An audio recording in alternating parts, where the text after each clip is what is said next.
Good morning. Good evening and good night. Welcome back to Tipsy Casting. I'm Jess and this is my co-host Jenn. Thank you for joining us for another exciting week where we're going global. We are in 3 parts of the world today: LA, London, and live from Adelaide, Australia. It's going to be a fun one. This week we have the wonderful, amazing producer extraordinaire, Peter Lawson. Peter helms his very own Australian and US-based production company, Steel Springs Pictures. The company specializes in developing, producing, and co-financing film and television projects across a range of genres, from fiction to nonfiction, and has a deep commitment to relaying socially impactful true life stories. Peter has executive produced hits such as John Wick and Spotlight, and we are very excited to have him on today and hear his stories and pick his brain. Now grab a cocktail Or mocktail. and enjoy. All right. Hi, Peter. How are you? Hi, Jen. How are you? Jessica, nice to meet you. Nice to meet you too. Yes. First of Thank you for all, having as me. we start every episode, what are you drinking this week? I am drinking a Yalumba Cabernet Shiraz blend that my buddy here made in South Australia. Very, very nice. Nice. And Jess, what do you got this week? This week I am drinking a can of Crown Royal Washington Apple cocktail. Oh, Because it's a little different for me, but my neighbor introduced me to it and I got real excited about it, and yes. nice. I'm What about going you, for Jen? like a very London drink. I've never heard of this until I moved here. This Pimm's, but it's very like, it's almost like their Oh. Aperol or something. And it's like Pimm's That's are lovely. it's called London Summer Water. Yeah. I was like, the weather turned nice here, and all of a sudden it's like Pimm's everywhere. I was like, I have to try this Pimm's stuff. Yeah, it's good. Yeah, you have that after your tea for breakfast. Yes, exactly. You're so currently having it after your tea. For those who don't know, Oh, we're man. spanning the world today. We have London, LA, and then Peter is live from Adelaide, right? Adelaide, Australia. Correct. That is correct. Yes. So you're the appropriate drinker today. The one appropriate time, which is not normal, but yes, I'll take it. I will take it. I love it. Okay, well, let's dive in. Do you, first of all, like you've been a producer for years in Hollywood, and you're so awesome to work with and very casting director friendly, which we appreciate. We have had some fun, and you are fantastic also. So thank you. We keep coming back and trying to play nice. Others may not, but at least we have some fun. Yeah, and I mean, to be fair, I feel like producers have gotten a bad rap ever since the Me Too situation and stuff, and so I like it when you're one of the really good ones, Peter. Like, it's just nice to meet somebody who's so down to earth and easy to work with. So. But for those who don't know, because even I don't quite know, can you tell us how you got into the industry, how you got to this point? So I started. I ended up going to film school in San Francisco way back in the day, and I got into the commercial business kind of early on. So I was doing commercials for a little while. I moved to LA and was working on a few TV series at the lovely old USA Network in kind of physical production. And then, as everyone was telling me, you want a real job at a production company, you got to go work in an agency, which I had no desire to do, but went and met with a few agents and quickly, found out that, and they found out very quickly because I'm not the best liar, that I had no desire to become an agent. I just wanted to do it because that's how you got the good production job. So that didn't go very far. And then I, ended up interviewing for some jobs like Jerry Bruckheimer and Kathleen Kennedy, and I would get kind of further along, and everyone who'd had come off a desk at an agency ended up getting a gig.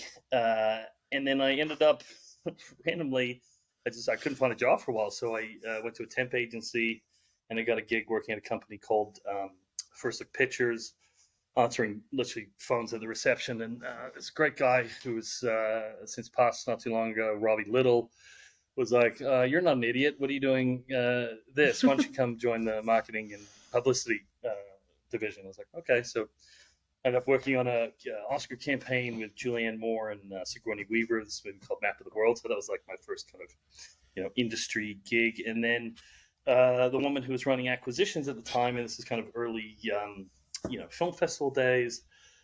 VHS was about to launch with Blockbuster and stuff like that, and so like acquisitions was becoming this kind of new thing. And she left to go to HBO, and Robbie said to me, "Well, you've seen a couple movies, and your opinion's not shit. Why don't you give this a shot?" Basically, like, you're not a complete idiot. Maybe we'll try you out for a little while.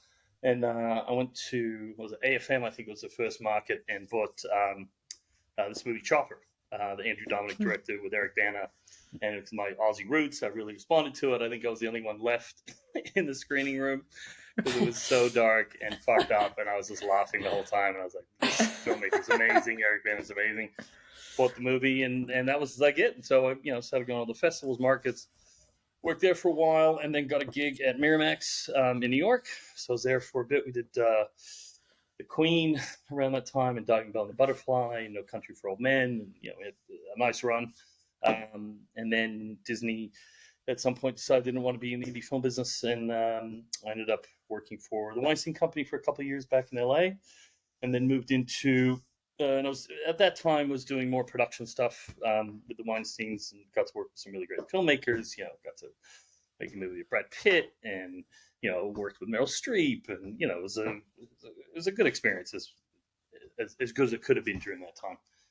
And then I went and worked with Thunder Road for a couple of years. We did the first John Wick, and that was kind of one of the first times I went kind of from beginning to end of developing and making a movie all the way through. And then from there, moved to Open Road. We did Spotlight, and was running a bunch of productions there. And finally, and which I've been wanting to for a long time, start my own company, which I did about 3-4 years ago. And we made this film Alice about a year and a half ago with Jenn, Keke Palmer and Common, and John Lee Miller. And I've since moved back to Australia. I still have an office in LA, doing some documentary stuff, doing some TV, doing some other movies here, some movies in the US. So, just trying to stay afloat. Yes. And how's it been since Jenn starting? What's that? I was gonna say, how's it been starting Steel Springs compared to the other thing? Do you like kind of being on your own, or? I do enjoy it.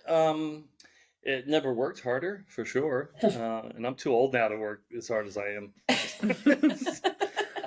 No, look, I think I got to the point where I was kind of taking jobs 2 years at a time, and I was either a shitty employee or I just knew what I wanted to do, and the timing just wasn't right. So no, I do enjoy it because I'm lucky enough in the way I've set up the company where I get to make the creative choices, whether they're right or wrong. It's my decision. Hopefully you get more right than wrong, but the business, since I've started, I've gone through fucking COVID, the first movie we made in the middle of COVID. And I moved the family back to Australia. Now we're in the middle of a writer's strike, SAG strike coming up, potentially. Directors might be next. The business is constricting, potentially it's like a very volatile moment. I've been in the business long enough where I've never seen stuff like this happen. Kind of one thing after the next. But look, once DVD and VHS came out, the business pivoted. Once streaming happened, the business pivoted. So it's always ebbs and flows, and it's people adapt, and you got to be, especially as an independent like me, you got to be nimble, and I still believe if you believe in the material and you think there is an audience, like you as an individual think there's an audience there, hopefully everyone else will find it. But it's just it's tougher and tougher now with the types of buyers that there are. It's very specific what they're looking for. Like usually you go, okay, this is a studio movie and this is what I have to deliver for that. Or, this is an indie and these are the types of filmmakers I want to work with and the type of cast. Now it's like, well, okay, I know Amazon won't work with that person, or they only want this, and Netflix is going to do this. And if it's period, they won't touch it. Yeah. It's different. How is that You know, to you kind of adjust like, on you your go, oh, I got end? my Netflix bag today, and I got my Amazon bag, and here's the Apple bag. How is that to adjust on your end of, because I had worked on an indie where we had a producer who had primarily done, he was like the first AD on all of the big blockbusters. And Mm-hmm. I think we collectively know that producing a blockbuster and producing an indie are two different skill sets. How was Yes. that for you in sort of pivoting and sort of adjusting to that space? Well, I mean, the good thing over the time that I've worked in the places I've worked on, a lot more independent films than bigger pictures, right? So, John Wick was probably the first big movie, and it was still independent, but bigger budget, and we did some bigger movies at Open Road as well. But look, I think a lot of times with the bigger budgets, the bigger expectation, the less room for error is, because movie costs X, you got to make Y, and those they're big swings you got to deliver on. Indies. I don't think I've ever been easy, so I'm kind of used to that. They're not going to get any easier at this point. It's no, definitely not. And I think the streaming landscape has definitely changed how movies are getting made and financed. And you look at, I mean, I wasn't in Cannes this year, but you look at all the big packages that were announced. 2 domestic deals had been done by the end of the market. Wow. I don't know how many hundreds of, it doesn't mean things won't happen, but it's tough, So are you finding that you need to like go out and get the financing instead of trying to sell the movie and then you sell the movie after? Does that make sense? Sometimes, yeah. Yeah.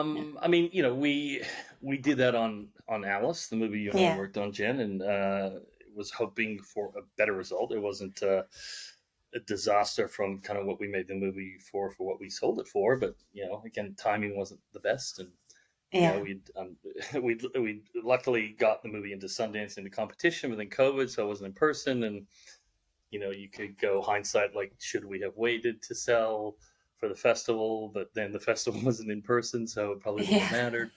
All of these kind of things you start thinking of, and that type of movie maybe a few years ago would have sold to a streamer, maybe. You just don't know. I mean, now when I'm putting movies together, certain types of films I know that are going to be tougher to finance in a traditional way, with like pre-sales and things like that, that I'll go, okay, if I make it for this, maybe a streamer will go and take the risk, or I can get enough equity and soft money that maybe I don't need so many pre-sales, and you hope you make a good enough film that you can go sell it for at least 1.5 times what you made it for. Yeah. It's just for me at the moment, it's kind of different on each type of thing. Yeah.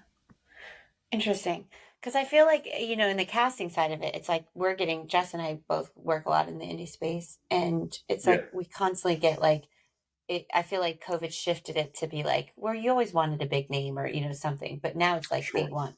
you want like even a bigger name. And it's just so hard for financiers to like sign on where, I mean, I've talked about this in the past, but I had a movie where I had 4 leads attached who all are like well-known good people, and they still Mm-hmm. wanted the movie star name, and it's for a 4 million Yeah. indie, and you're just like, what are you doing? Like, I don't know. Do you find that at all happening a bit I more? don't think the foreign sales ask or the financier ask of movie stars for low budget movies has ever changed. The expectation was always so unreasonable and never attainable unless you had a like really big filmmaker that the movie star wanted to go work with, right? Yeah. So that had, to me, I found now that's the biggest attraction. Obviously it has to be a fantastic script. There's no movie or TV show without good writing, but I think with that plus a filmmaker that like an A-list piece of talent wants to be in business with is the way that those movies get made. Now, I think genre films, you are able to not have to play in that bigger casting space, because Yeah. it's usually the filmmaker and the concept is selling the movie. and you're not making these things for as much. But yeah, like I've been putting together some kind of smaller mid-budget range movies, and some of the asks on the streamer side are just ridiculous. Like, sure, if you tell me you're going to fully finance this movie for X and pay them Y, yeah, I'll get them. Sure. Yeah. You're not going to do that. It's even more of a challenge though, because I think the hypotheticals are there, and that maybe there are some instances, like I think, what is it, Grindstone, Lionsgate, that whole contingency. I just had a project that started at $6 million. The director was not, he's not a novice, but he's not somebody that, people are going to be chasing for the project. And the script was good, and they had really lofty expectations on the producing side. And I'm just like, these people want to work with very established filmmakers. Even though the budget is there and the payment is there, it's not going to make a difference. And it took us 1.5 years to get to that point where they had to keep moving down that sort of ladder. Well, I think too with, it seems to have retracted a bit now, but with the amount of television, high-end television that was going on for the last couple of years, all of the big name actors, unless they were getting a studio or a big streamer payday, were like, fuck it, I'm going to go work on this really interesting show at Apple or whoever with a really cool filmmaker or showrunner. Never had a chance to do that. They still get paid well and, get to try something different, to kind of expand on a character. So that, I think, made it even tougher, and also taking them, their availabilities out for 6-12 months. Yeah. And then after that, they go, oh, yeah, but I got that Marvel movie next. I know, it's always amazing to me when you check out actors' availabilities, and it's like, you can have them in 2 years. I've had that on a few people recently, and it's like, well, okay. But I was listening to one of your other podcasts about getting the kind of reality of some of the representatives. That's always been a tricky game, but I think it's even tougher now. And I think you were saying, Jen, in the UK it's a lot more transparent. And here I find that as well. I mean, the issue in Oz is the reps who have the big name Aussie stars, you're going through the US reps anyway. But it's funny, like, you had checked in a veil on a big actor for me, and I got one answer from you, and then I spoke to the US rep. It was a completely different response. So it's, it's tough when you're, especially if you're looking at a certain kind of window to make something happen, whether it's a financing thing or a release date, and to just not get that clarity, or I think at this point now, like, everything's so tough. Like, do we really have to fuck around and play these games anymore? It's like, really? Yeah. I mean, I'm now to the point where, I've been around long enough. There's still a few agents who will talk to me. I can get on the phone and get the skinny. It was amazing how many that used to kiss my ass all the time when I was a buyer. Mini majors, and now they're like, "Who are you again?" You were an assistant for the guy that I used to deals with. Yeah. But no, look, the nice thing is a lot of the folks that I have grown up in the business with and were friends with and stay close with are now, running, streamers and studios and stuff where I can have those straight up conversations of, cutting through the bullshit. Like, is this something you guys would do? Like, no, don't bother. Thanks. But come with us the next one. Or will this actor get this greenlit, and they'll go maybe, or not a chance. You need this level. So but how do you cultivate your slate of projects then? Do you kind of try to find certain things that our actors would be right for, or do you just go based purely off what you like? Or it's usually, I mean, I wish if I had more rhyme and reason to my slate, I'd probably be more successful. But it's like, if it doesn't kind of speak to me in some way emotionally, or if I don't see, and when I say emotionally, whether it pisses me off, gets me excited, makes me laugh, cry, or if it's something that seemingly is pretty obvious that there's a clear pathway to get it done, and there may be a certain filmmaker I have a relationship. I go, oh my god, they're totally going to want to do this, or an actor who I have a relationship with. So I've been looking for something like this. Like I'm working with Keke again on a movie that we sold to Amazon that was, a bigger kind of action comedy thing I've been working on, and I just pitched it to her while we were making Alice, and she was like, "Oh fuck yeah, I'd love to do something like that." I'm like, "No idea, take a I read." love that. Yay! But those are the things you've got to use, and I think the best producers have those relationships with filmmakers, writers, talent that you can go direct. I mean, going around the agents with talent always pisses them off, and you try to avoid that as much as possible. But I feel like it's the only way to do it these days, honestly. Yeah. Well, it's funny. It's like I've gone to actors on certain things, and we've had sat and had dinner or drinks and chatted like, yeah, man, and then I'll call the agent. I have no idea about this. It's like, well, I sent it to you 2 weeks ago, but decided to go talk to them about it because I knew they wouldn't have gotten it anyway. Yeah. He's not available. Oh, really? He just accepted the offer. He just accepted the offer at dinner. Yeah.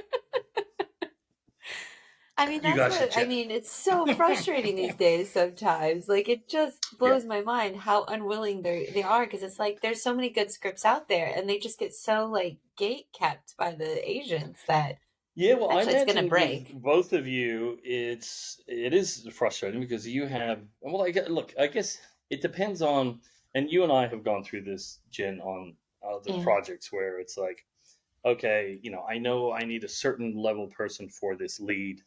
I'm not going to waste your time with that because I can make a couple calls to these people. Or if it's something that's more of an ensemble that, you can give me some great new ideas of people that are kind of on the way up. I mean, I think that's where people, I think, sometimes don't use casting directors effectively. I mean, I think if you have some of the relationships to go to, some of these A-list reps, you guys don't need to waste your time with that. You're like, let us have that pain. But I think if it's something that you got to go a little more out of the box, or you need to be finding that next person that is going to fucking crack, and you've heard about some movie that's in the can that you can get ahead of the game. Like if Damson Idris was cast in an indie a couple of years ago, nobody would want to finance it, but now like he's untouchable. You know what I mean? Yeah. So that's the problem with the model. It's like they want him when they mean something, but when they mean something, they're not going to do that movie. Yeah. Yeah. Again, it's the chicken or the egg. It's like you could totally break somebody off these amazing scripts because the scripts and the directors and producers are good enough, but certain people won't take chances on them, which is. But I wonder if it needs to go back to the older model where a lot of these movies were getting made with just equity, and there weren't the pre-sales where you had to put certain names in it to appease a certain territory, a certain buyer, and just go make a fucking film and make them what I call pay the idiot tax once the movie's done, and pay 2-3 times what they could have made it for early on. Yeah. But that's also kind of going away too. Like you don't see that happening. I mean, Sundance, there was a couple big sales, right? But the amount, like when I used to do that job, there'd be 2-3 deals a day, massive deals being announced. Like, this Sundance was like insanely. I think the purchasing power this year at Sundance was so low. I think so I was there for the full run of it, and when I was leaving, maybe 2 films got sold. Wow. It was so slow. But I think it's really, I would love for it to go back to that model, because I think that's like the more creatively fulfilling version of it, that you can focus on making those stars and then seeing them thrive in that environment. That was the excitement of what the festivals used to be, of like, discovering new talent and breaking, new talent, discovering these filmmakers. I guess part of that now is, that you've got YouTube and other formats where you can, as a filmmaker, put up things and people can discover you, and maybe there's more people tracking that type of stuff. But I don't know. I think it's it's a bit of a bummer that feels like that kind of that whole that wonderment of the discovery of the next Scorsese or like in Brad Pitt at Sundance at a screening is kind of gone. Yeah. Yeah. Yeah. I think we talk about that a lot, just like within our own industry or our own field of casting. But I think it's across all professions that there's a lack of mentorship of, trying to bring the next generation up. And directors, I think that's Mm-hmm. very prominent. And, I was talking to a costumer, and he was saying it's so hard to break in there because nobody's willing to take a chance. So I feel like we lament about it because we feel it so personally and so immediately all the time, but it's everywhere. Yeah, I guess I don't know. I guess maybe the numbers are bigger now, and the risks that the streamers feel like they're taking, they don't want to take the risks. I don't remember the last medium or even lower budget movie a streamer has gone into fully financed if someone hasn't got a bit of a track record, right? And I understand that, but it's like, where are they gonna? Are they breaking on television? Are they I think the Europeans still have the better model, and Australia is very supportive in that. Any of the countries, I think you have some serious kind of government soft money to support the industry. Yeah. You're going to get folks that are, getting supported, making some shorts, doing some television. There's this amazing filmmaker I'm doing a movie with next year that's kind of slowly kind of built his way. Did a TV series last year, and like he's going to be like off the charts. But like, amazing. See that kind of same, like you said, mentorship, or allow them to kind of grow organically like that, and give them those opportunities where they don't have to deliver. God, I'm so old. I was like, opening weekend gross. Number one on Netflix. Yeah. Whatever that means. Curious. So does Australia have that finance? Because I know, like, here they have BBC and BFI and Film 4. So the way Australia's set up, there's different kind of incentives. So you have kind of Screen Australia money. You've got the producer offset, so things that are kind of organically grown here from developing with an Australian writer, Australian production company, filmmaker, talent. You can get up to 45, almost 50% of the budget covered. Wow. With state incentives, post production, visual effects. One of the reasons of why I came back here, because there's not many places in the world where you have half the budget covered on a picture before you get going. I mean, still tough to put things together. And then you also have a new location incentive that just got up to 30% for film and television. So, you bring a movie from outside the US that it doesn't have an Australian component, you still get 30%, which is comparable to New York and Atlanta, but you've got the exchange rate, a really great crews here, great facilities. So how are you finding the talent there? Like, is it because I know, like, here, that's part of the reason I moved to London, is because I was like, I know things can come here and there's still going to be an amazing support group of cast. And like, how's so there's still quite a few really good actors who still live here. I mean, a lot of the folks kind of go back and forth to where the work is, right? But if I wanted to, if I had a bigger movie here and needed some really amazing supporting cast that you would recognize and knock it out of the park, you do that easily. Yeah, well, that's cool. It's good. I want to come visit. Yeah, come on down. Take you to wine country. Okay. Yes, honestly, I feel like Australia. I just met somebody from Australia the other day, actually, and I was like, I need to go down there because it's like, he was in Perth though, and I didn't realize how far Perth was away. I was like, is that near Adelaide? I know somebody in Adelaide. No, it's like he's like, no, it's 5-hour flight. It's crazy. It's like flying across the U.S. No, Australia's like the size of the U.S. It's huge. Yeah. It's just everyone just lives around the coast, basically. Yeah. Have you enjoyed it though? Honestly. Sorry, go ahead. Have you enjoyed it? Like moving back? Like, did you find like any Yeah, look, roadblocks or anything? Or is my it? family love it. The kids are happy. My wife is really enjoying it. Yeah, look, I spent a lot of time in New York and lived in LA for 25 plus years. And I don't know. I think you get to a certain age and you start thinking about other things besides the business. And I think also the business has changed so much. I even started seeing it kind of change before COVID, but I think COVID really kind of showed that Hollywood, LA was not the center of the universe of the business anymore, as far as like having to physically be there. Obviously, there's advantages of that, and I'm sure there's things that I miss out on work-wise not being there. But I think the quality of life is much more important at this at this point. And there's still books that I can get my hands on and scripts and ideas, and because I generate a lot of stuff on my own, it's really not that much different. Yeah. Well, and honestly, I feel like we Um, live in the day and age where you can travel so easily to and from. You Yeah. kind of get there but if you need to I be. just found a lot of people left LA very quickly. People went back to London, New York. I had one buddy who runs a big production company and sales company, moved up to fucking Portland. He's like, I've had enough.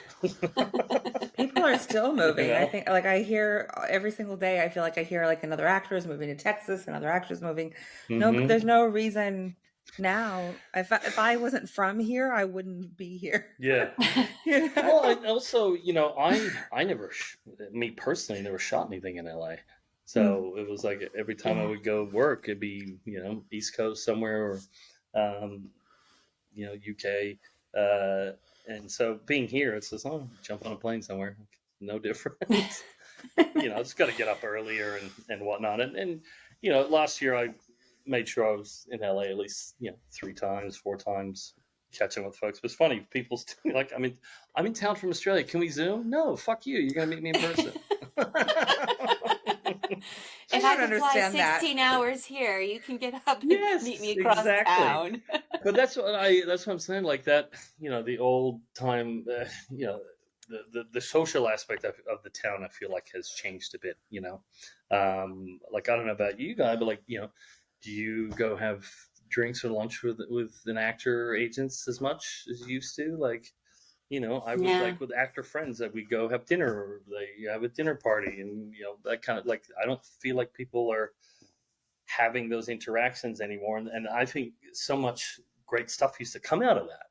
Just being Mm-hmm. around creative people and having those conversations, and I think we've lost that a little bit. I mean, London, I feel like Jen still has that. Oh, Yeah. 100%. 100%. I think the industry here is small enough that Sydney and Melbourne has its own little pockets. Adelaide probably less so. But yeah, just LA, it doesn't feel like that's there anymore. Yeah. I feel like if you're part of a certain scene that maybe you still have that, but if you're not, Yeah. then it doesn't exist. And like I still engage, like I do generals and coffees and stuff like that with actors and directors as much as I possibly can, but in a space where you would just like have times that you would engage with people, that definitely doesn't exist. And the only time that I find that is when I'm at film festivals. That's it. Mm-hmm. Yeah. So funny. It's crazy. Honestly, it's part of the reason why I left LA, because I was so like, I think in general, we are all people. What am I saying? It's too early. No, I lost my word. Like we're people. Yeah, like we're social butterflies. Is that what you're trying to say? We like people. Jen's a people person.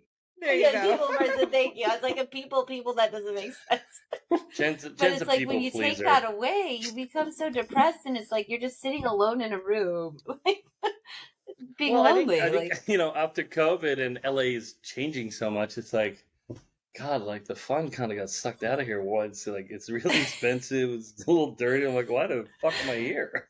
Yeah. Why pay $3,000 a month in rent to sit alone in a room by yourself? Yeah, but also me as an independent, like I worked for a lot of independent companies. I never found myself better or worse like on the inside of the business. I was always kind of on the outside, even though I worked for some bigger companies and stuff. So that didn't really matter to me. Like the people that I want to work with, I still have relationships with, and the folks that are at the studios and streamers I have relationships with. If I can ever get another movie made. Maybe they'll show interest, or at least I know, I can speak to them and get in front of them. But I don't know. I think the business is so global now, and with what the streamers have done of, movies and shows getting made in their local languages. And, I'm even finding here now, even Australian IP is becoming more interesting to international partners, and, folks wanting to shoot a lot more here. I don't know. I think for me, lifestyle wise and family and business, it's like more advantageous to be able to at least try and make it work. I mean, look, if I have to come back to LA for more often than I want to, then so be it. But hasn't been that big. The payoff's worth it. The business is just fucking tough. Well, to be a little less doomsday and to talk a little bit about casting, before you found that's what we're here for, right? Sorry. Before you found your perfect partner in Jenn Presser as a casting director, your future lifelong casting partner. What was your experience like with casting directors? What had you looked for? Because I think the big thing that we always talk about is that there's sort of a old school mentality about how things were being run, and how, as a generation, we're trying to bring in a new vibe or something of that sort. So I'm trying to remember. Like, I think when we did John Wick, I remember it was Jessica Kelly, and I'm trying to remember her partner there. They were like, one of the really cool New York casting companies that, were working on all the cool HBO shows and Showtime and like everything that was being shot in the city, that really high end TV stuff. So we would be getting access to a lot of those folks for supporting roles because they weren't working. They're like, oh, Keanu Reeves movie, this could be kind of cool. And so you'd be sitting like in the casting session, you're like, oh, that guy's the lead on fucking blah blah blah. This guy's on the hottest HBO show. Oh no, he wants to read for. I was like, are you fucking kidding me? Like, I'm gonna make him read it. You got it. Like we had one guy from, what was the Sorkin show? Newsroom. That literally just wanted to play the cop to read one line, and then he recurred in every. It was amazing. Wow, that's crazy. So that was a lot of, like, on that one.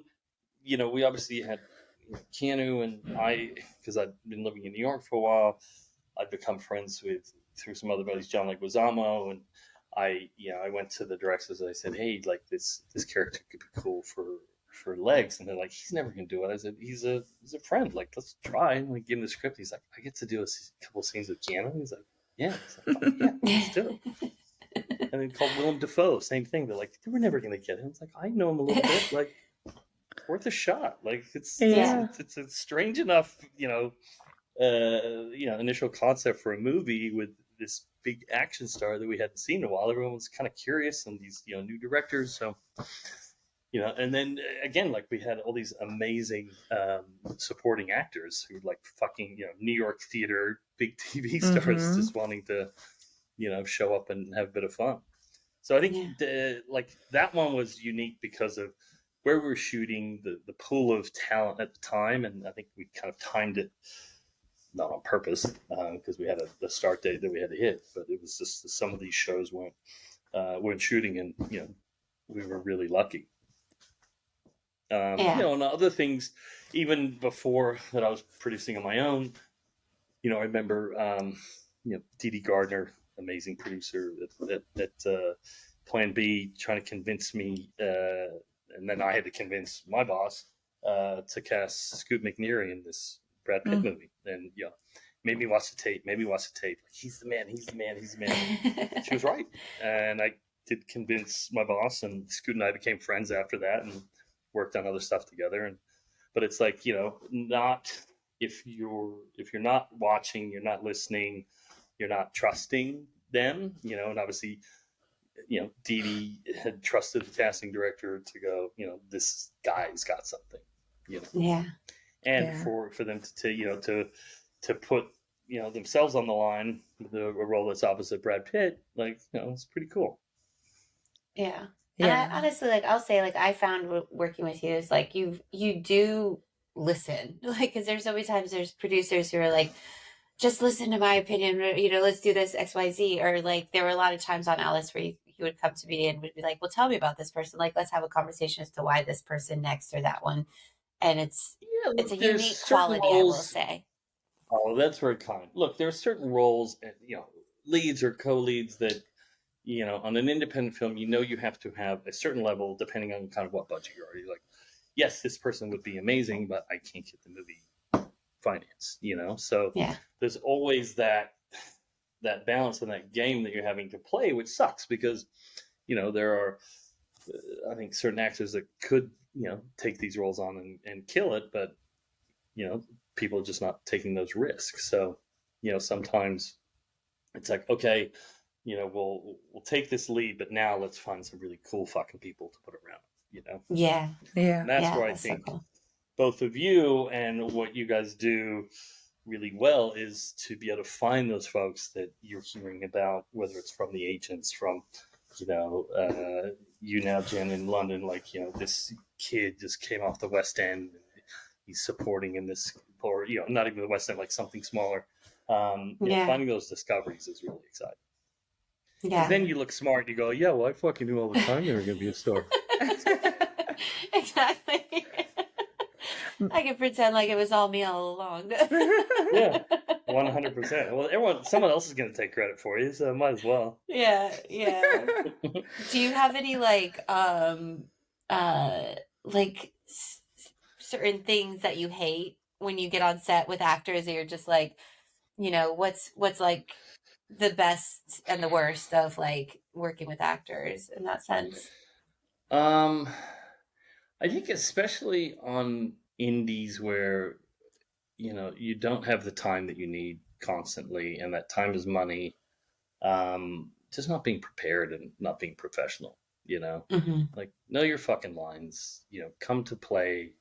There's other people here who are working hard and away from their families and doing the best that they can. And if you're making, they've been setting up for 3 hours, and now you come and you can't nail the 3 lines that you're supposed to do. Like, yeah, that pisses. Yeah. But no, look, I've been very lucky. I've worked with a lot of amazing actors, from movie stars to people you don't know, and it's like the majority of the time, they are really good at what they do, and they give a shit. I think it's like you just want everyone to bring their A game as much as possible, whether it's big or small movie, and just be professional. Like, everyone's here to do a job. Like, it's not easy. None of it's easy. And even if they don't have the most amazing talent, like we dealt with Alice, you're movies that you're shooting in kind of more remote locations. You're not in big cities, and you can't afford to bring people in. It's like trying to cast locals, and you're like, okay, here, don't have a lot to look at. Yeah. The audition's not really giving me much. Yeah. Then you have to go to modified locals who are not quite living there.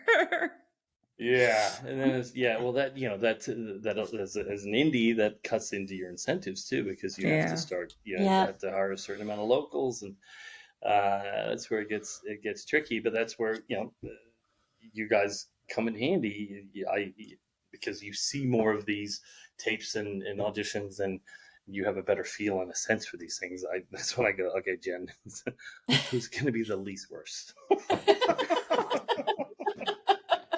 Who can we cut? Who's going to be the easiest to cut around? No. Cut around. No, look, I've been very lucky. A lot of the folks I work with have been amazing. It's funny. It's usually it's like the mid-range star who thinks they're a bigger star than everybody else. That's usually the biggest pain in the ass. Like, I've got to work with some really big movie stars, and they're all fucking pros. Responsible, and because they they come to us and they go, "I'm lucky to be here. Like I am. Yeah. What a fucking great job." Yeah. And Do you let's have all a go do favorite? something great.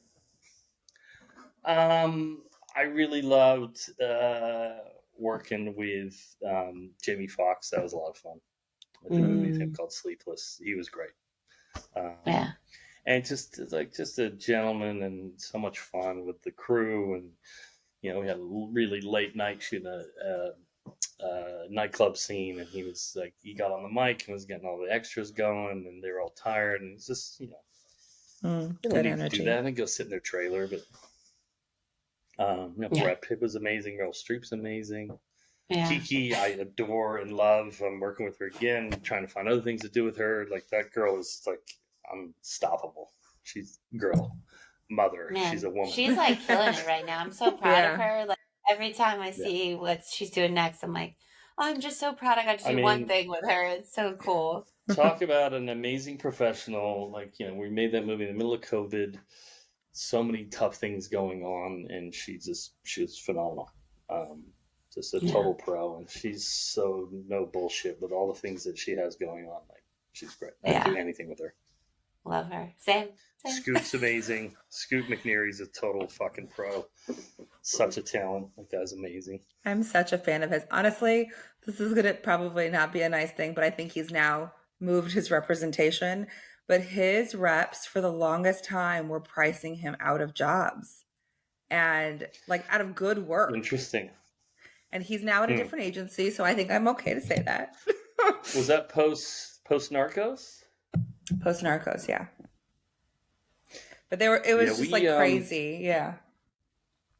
We were hanging out a bit pre-COVID into COVID. Our kids were going to the same school, so I saw him quite a lot, and we had a few of those conversations. He must have felt it because now he's not there. He's great. No, look, I've been very lucky. It's when you can get to work with some of these really good. I mean, Mark Ruffalo. When we did Spotlights, the guy's fantastic. Such a good dude. Yeah. I love it because honestly, you don't ever hear anything bad about these people. Like it's one of those things that like you would think after being around so long and in such high profile, like something bad would come out. And like all these people you're saying, I was like, I don't think I've ever heard a bad word about them. Like they're just lovely humans. Yeah. Like Leo Schreiber, I had a great time working with him. I used to know him a bit living in New York, and that guy's so fucking talented. It's unbelievable. Stanley Tucci. I love Stanley Tucci. Michelle Monaghan, I adore. Yeah. Her and I worked on Sleepless together. We've tried working on other stuff. I've been trying to get her to move back to Australia. She married an Aussie named Pete, funnily enough. So I would do anything with her for her. She's just an amazing human being. So there are some good ones out there. Yeah, for sure. Okay, so we're going to wrap up here, but we have one very important question to ask you because we ask everyone before we let them go.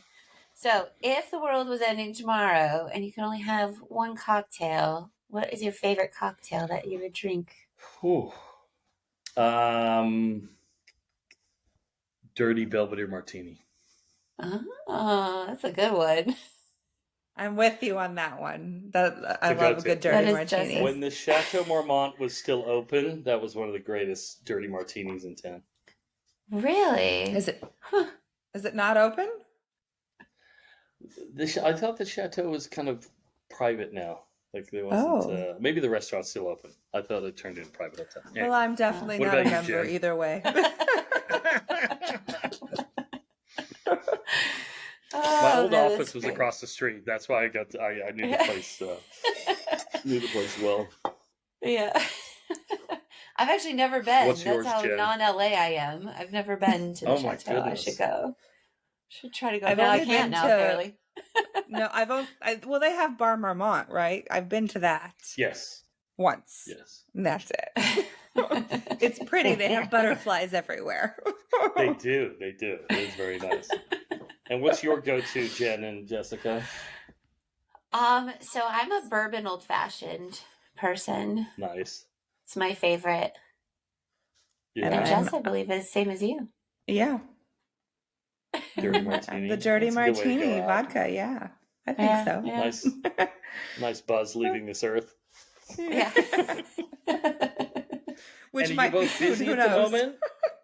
I mean, What's that? are you worried about? I've seen now, not to extend our chat, but I've seen No, now go a for it. couple movies fall over because of the impending SAG strike, because bond companies will not bond movies, so the Yeah. financiers have dropped out. I mean, are you having producers still contact you for avails and putting stuff together, or have things kind of quiet down and I'm working on a just kind of couple of waiting to see what movies happens? where it's like where I'm consulting for when Yeah. the strikes are resolved. So creative attachments of actors who are interested, but we're not actually going to Sure. go before anything actually comes to a conclusion. Yeah.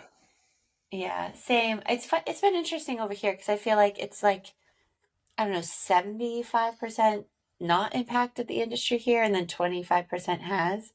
And so same kind of thing. It's like this, well, let's try to get, if we got it to a point where we got the script good enough, then we can at least start making offers for when it does Yeah. go. But like one of my movies, we were one rewrite away from making offers. And so that's just been put on hold. And it just about tore my heart out because I've already done so much work on it. And we were this close to getting it off the ground. And now we're at hold again. It's just, so that's a bit annoying in terms of just like putting Yeah. the effort on there. But I don't think like, and we talked about this on previous podcasts, but it's like, I think Jess and I are more struggling against fighting the bigger casting directors right now because they're just hoarding all these projects. So like they're taking, the little itty bitty ones they would never even touch, because they can. But are they doing anything? But is it like this 6-tier? Is it this 6-tier casting, assistant underneath the big fish that's actually doing this? Yeah, exactly. Yeah. So you're really getting an assistant or an associate doing it, but they're taking it, and it's like Jess and I are like, no, we need to work and we need our health insurance, like, and they're just like hoarding. Like it's this very weird mentality right now in casting, and so I think we're fighting more against that, where we're happy to consult and do all of our indie space, but even the little stuff that used to be a bit more frequent has become more infrequent. By the way, on that note, I have just been, I was called the other day by my old boss. And I think based on that conversation, like the elder generation is continually coming after the indies now. And they're coming after our structure as well of consulting. Really? Like trying to get rid of it, essentially. So, like, when you say consulting, so like Jen, on things that you and I have done, kind of early stages where we go, hey, you pay me X as it's almost like a holding fee, or like I'm going to do avails, I can give you some ideas, and then if the movie happens, we work out your proper deal. Is that that was you talking about? Yeah, it's like a step deal. Like I'm most of the time when I do it, I negotiate my whole fee, but this is the step one of the fee, and so that I have, it's like built in that I will have first right of refusal on the rest of the film if it gets going, and I already know what I'm getting paid in that space. Yeah, Jen just says to me, "Don't waste my time unless there's a big figure in front of it." I'm hardcore. What can I say? Hardcore. That's why I call immigration. You better be careful. Listen, this is why I hitched my wagon to her. I know what I'm getting here. Unbelievable. Oh man, God. it's been fun. No, it really, it's just been a weird time in the industry. I think Jess and I talk about it offline all the time too, because we're just like, again, same kind of thing. I feel like even I started my company a little bit after Peter, you started yours, and Jess had gone out on her own a little bit before that. And it's like we started it with all these high hopes and we were doing so well, and then freaking COVID and just like decimates it. And then it's like you're just starting to recover from that, and then the freaking writer's strike. And you're just, I feel like we're constantly in this like state of like survival mode of just like, can we just? But then it's all these companies that consolidated too. Like, I've been trying to break into television for so long, and I had this, show with a big proven showrunner, fucking movie star attached, sold it to a place that is now no longer decimated because of a merger, gave the show back to us. And now, when we first went out with it, there was 35 buyers. Now there's like 12. Jeez. And the other part of the business, this guy John Sinclair working with me in LA, who ran Oprah's docs for 25, 30 years and came out on his own. Like, all excited, we had all these projects, we got a bunch of big announcements coming up, and same thing, that whole business is just going, what the fuck. But now it might come back again, as there won't be any actors or directors or scripts narrative space. So I know. What we all have to get into casting. Is yes, that's it. We're all just going to go unscripted. Jen and Jessica have moved to Atlanta. Listen, we have a meeting on Tuesday about this. What are you talking about? Oh my god! Housewives of Chelsea, Jen. What's that? Housewives of Chelsea. I know, right? Versus the East End. I know. I need to go marry some famous footballer over here, because apparently that means a lot. Jen could be a wag. You know what a yes, wag is? And then I could just be on some reality show and have life paid for me. She'll always have a drink in hand. That's how she'll arrive places. 100%. Hello. I can totally be that character. Are you going to go full Madonna with an English accent? No, but you know what? We were just talking about this, where Jess was like, she's like, I've started to hear you pick up certain words or, lilts in my thing. But I can tell, Peter, I can tell a lot more Australian in your accent from when we first met. Come back. And you two have brought more of my American accent out, but now I'm like full Aussie again, 100%. Yeah. And if I was like, wait, what is this? Full Australian. That's right. I know. I think it's too hard for me with certain things. Like my flatmate here is from the north, and she's very strong accent. Oh, nice. And it's just so funny. I make fun of her for certain things. She says stunning all the time, for stunning. She's like, Jen, you look stunning. God. It's just so funny. And I'm like, funny. I think it's so clear that I would be quite shocked if I, at this late in age, would get rid of my American accent. But so what started the podcast idea? Oh, it was just you two drinking over Zoom in COVID, and you're like, we should record this. No, it was quite funny, because I think what happened is, so I have this thing on my business Instagram page that I do tips from casting every now and again.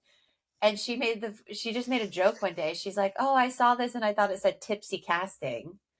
And I was like, "That's a great name for a podcast." And then a month later, I was like, "Here we are." Yeah, the conversation ended there. And then she did a month later. She messaged me and she's like, "I wasn't kidding. Like, if you want to do a podcast." Because I think I had just gotten to this point where I was so sick of dealing with all the LA bullshit of the casting world and all these hoarding. Yeah. And I had just lost a job to another huge LA casting director that I knew wasn't going to be casting it herself, and it was going to go to an assistant associate, but I lost the work. And I was just pissed off. So I was like, you know what? I was like, Jess, I'm serious. Let's do it. Let's make it happen. We'll just drink and we'll tell it. And we'll be unfiltered about it, because oh my God. no one ever in casting is unfiltered. You feel like you're losing a lot of business, though? Honestly, in the past, I would say in the past 9 months, I've been up for, I would say, about 5 jobs. And when I found out who they went to, it's all the top 10 that I know aren't actually casting it. And even when I've called it out in terms of there's one in particular where I knew it was through an exec, a development exec who I know quite well. And he was pushing for me. And he was like, I couldn't convince the director that this woman was not going to actually be casting his 2 million indie, that it was going to be an associate. And he just kept saying, oh, it's my movie. She'll pay it. It's me. She'll give my attention to my movie. Mm-hmm. And I'm like, this is so, and he knew, I knew, but we still couldn't get the director on board. So they ended up going with the other person. I just don't understand that as a business decision, though. Because it's You know No, that person is because doing 15 projects.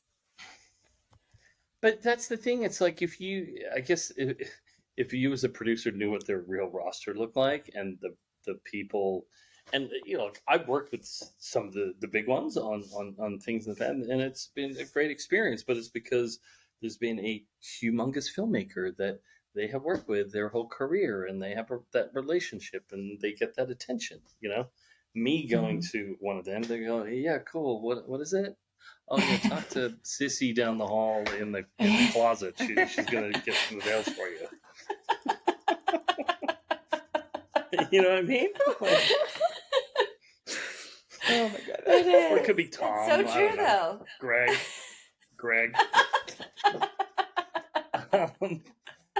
No, but I think as an indie producer, you have to have, and look, I lucked out with you, Jen. We got along, and we see kind of eye to eye in the process, and don't take ourselves too seriously, thank God. But it's you have to have those relationships and that trust, and know that you're actually going to go do the work. That it's not going to be pawned off to somebody else. Yeah. That you're making the calls to the agents and having those conversations, because a lot of the time you don't know who's talking to them. It's they're calling the assistant. Oh, exactly. Yeah, take a veil. Fucking great. And what does that mean? Awesome. For how long? Ever. Take a veil forever. Nothing in front of it. No, here's the greatest. I have this one project with a really fantastic script that everyone's responding to. We just started casting the lead, and it's a specific kind of role, but only been going out to kind of A-listers. So, we get to this one gentleman, and who would be amazing, and this is my worst, my pet peeve at the moment. We love this. He's gonna love this. We love this for him. I go, I don't give a fuck what you think of this script. I want your client to read it, because he's the one who's going to say yes and then greenlight the movie. Yeah. Because especially, I think when you get to a certain level of an actor, I don't think they really listen or care too much. It's like they have a visceral response to the material. They know what they want to do. So it's like and then it's like, yeah, he's available. He's looking for something now. And then you get the script and they go, oh, he just started shooting a movie this week, but he'll get to it in 6 you fucking 6 months. It is the most frustrating thing, to be fair. When they're like, yeah, we love it for them. And you're this is the best thing he's had in months sent to him. Cool. Can you greenlight a movie? No. Yeah. I don't understand the ones where they're like, oh, we love this for him. He's going to love it, or she's going to love it. And, but come back to us when you have someone else attached. Oh, that one. Well, no, I love it's the fluff in the beginning. We love it. They're going to love it. And then they read it and they go, yeah, it's a pass. Any response? You want to give me any feedback? Well, that's the thing that drives me insane, is the lack of, and it's just like a professional courtesy thing. Just lie to me and give me a reason. But just no reasons at all. Yeah. Not for him, not for her. My favorite thing is that all of the actors shooting in the world, the Bahamas over summer. Right. All of the actors in our world, they want to have feedback, but when they get to a place, they don't want to give it back to anybody else. No. And it's as a producer, it's so frustrating, because then you start second guessing, the material, or, maybe this filmmaker isn't exciting to the actor, or, it's you're not getting any real sense of what it is. You work, and as you guys see, you work in this kind of bubble. You're like, we believe in this. This is going to be great. And then so you start getting out there and you don't get the feedback. And you're like, well, fuck. Maybe we're idiots. Yeah. Maybe we're wrong. I know. Yeah. The thing that's frustrating is you would hope that you have strong enough relationships with agents and managers. And this is at least from my perspective, that they'll pick up the phone and give you a real reason why they didn't respond to it. And then it's my job to sugarcoat it for the director. Sure. But look, I will get it sometimes from folks that I have a good enough relationship with, like literally offline in a text, right? Yeah. Because they don't want to be on the record anywhere.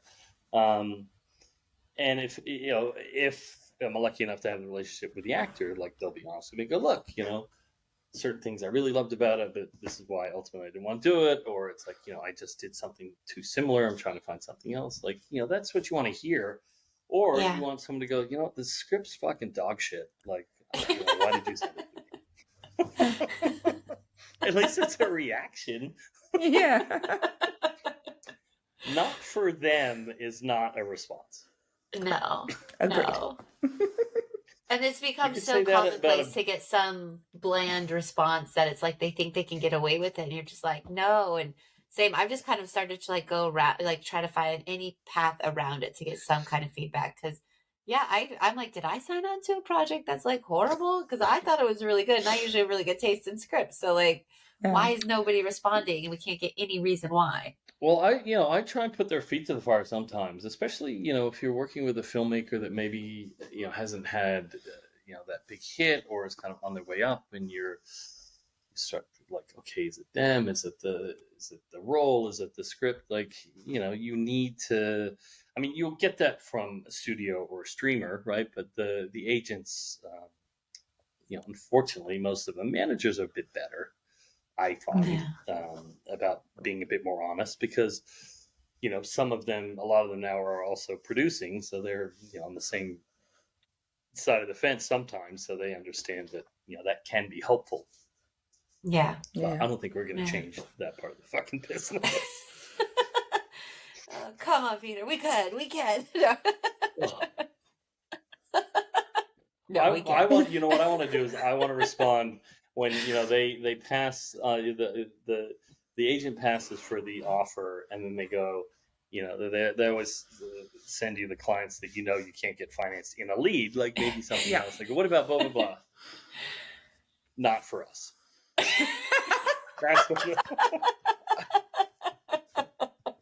That's going to be my new response. I love that. Why? This is not for us. If you give me a reason for your other client, that could be your tagline for the podcast. I know. Tipsy casting, not for us. That's going to be my next mug. You don't know this about me, but I sell mugs that have the best. I love it. Oh my God. Amazing. That is hilarious. Fucking hell. Are we going to be working in the next 6 months, please? No. Tell me. Either that, or I'm going to go be a barista somewhere. So there's two options here. No, I've been looking at, because I've been hanging out with a bunch of winemakers, I'm literally now raising money to buy fucking wineries in different states. Because the film business is not sustainable at the moment. That's way better than being a barista. I do enjoy good coffee, though. I'll come find you in LA. My dream is to open up a coffee shop, so maybe you can help with that. There you go. Done. Well, you open a coffee shop, I'll have the winery, and then Jen will be married to a pro soccer player, so we can go watch some sports. She's going to be a wagon like a green Lamborghini. We'll be making a reality show off of it, making lots of money. Right. There you go. Well, again, when everyone strikes, that's what will be left. Yeah. That feels like the perfect way to wrap this up. Yeah, exactly. Sorry to keep you. No, thank you.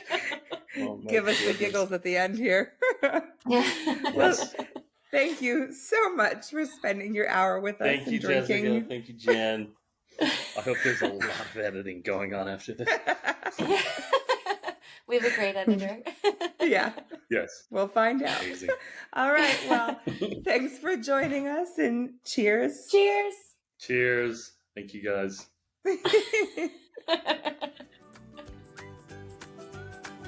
If you love listening as much as we love sharing, click subscribe on our YouTube channel or find us on Apple Podcasts or Spotify. Thanks for listening.